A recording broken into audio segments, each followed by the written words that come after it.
Тичай, Валерио, Добре, тичай. де.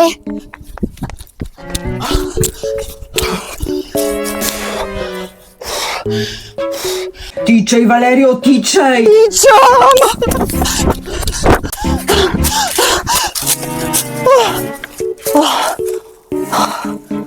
Тичай, тичай, тичай, Валерио, тичай. Тичам! 3 месеца вече тичам. И ще продължавам да тичам както изглежда, защото все още нямаме председател на Столичен общински съвет. Изборите минаха, но както изглежда, отново ще влезем в предизборна кампания. Така е. По-лесно е да накараш 2 милиона софиянци да гласуват отново, отколкото един човек да разбере, че няма да стане председател на Столичен общински съвет. Опитаха всичко. Най-младия, най-стария, на най-малката, на най-голямата група. Хубаво облечен, лошо облечен, с къса коса, с дълга коса, мъж, жена, никого не избират. И така, отиваме на нови избори. Аз трябва да тичам.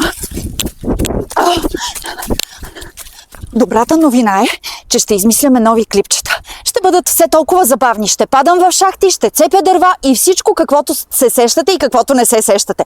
Пускайте ми идеи в коментарите под видеото. А ние ще тичаме. До скоро! Тичай, тичай, тичай.